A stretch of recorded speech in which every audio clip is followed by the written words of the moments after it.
முதலமைச்சர் விஜயின் அறையில் நடந்த ஆலோசனைக் கூட்டத்தின் போது அதிகாரி ஒருவர் ரீல்ஸ் செய்ததாக கூறப்படும் வீடியோ இணையத்தில் வைரலாகிறது.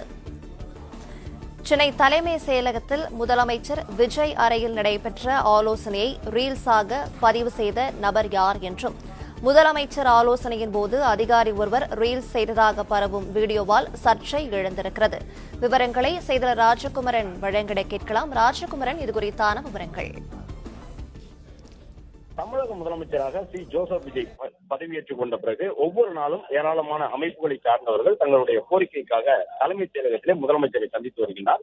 முதலமைச்சரும் தலைமைச் செயலகத்திற்கு காலை 9:50 மணி அளவில் வந்துவிடக்கூடிய சூழ்நிலையிலே கிட்டத்தட்ட மாலை 4 மணி வரை தலைமைச் செயலகத்தில் தான் இருக்கின்றார். வரக்கூடிய அனைத்து சங்கத்தை சார்ந்தவர்களையும் சந்தித்து அவர்களுடைய கோரிக்கைகளை கேட்டறிந்து வருகின்றார். அந்த அடிப்படையில் தான் இந்த மாற்றுத்திறனாளிகள் அமைப்பினருடைய கோரிக்கைகள் என்ன என்பதை கேட்டறிவதற்காக அவர்களுக்கு சந்திப்பதற்கான வாய்ப்பினை தமிழக முதலமைச்சர் வழங்கியிருந்தார். முதலமைச்சரை மாற்றுத்திறனாளிகள் அமைப்பை சார்ந்த பலரும் சந்தித்து கடந்த ஆட்சி காலங்களில் என்னவெல்லாம் கோரிக்கை வைத்தார்கள், அந்த கோரிக்கைகளில் எவையெல்லாம் நிறைவேற்றப்படாமல் இருக்கின்றன என்பதை பட்டியலிட்டு சொல்லி தங்களுடைய கோரிக்கைகளை இந்த புதிய அரசு நிறைவேற்றி தர வேண்டும் என்று சொன்னார்கள்.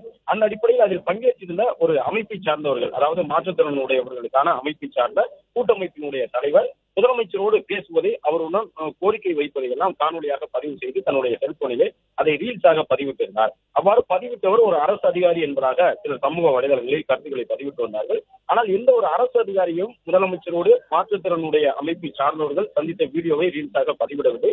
முதலமைச்சரை சந்திப்பதற்காக வந்திருந்த மாற்றுத்திறனாளிகள் கூட்டமைப்பை சார்ந்த ஒருவர் தான் முதலமைச்சருடனான சந்திப்பை ரீல்ஸாக எடுத்து முதலமைச்சருடைய அறைக்குள்ளேயே நடைபெற்ற அந்த கோரிக்கைகளை சொல்லக்கூடிய வார்த்தைகளை எல்லாம் பதிவு செய்து அவர் வீடியோவாக வெளியிட்டிருந்தார் என்பது சொல்லப்பட்டிருக்கின்றது.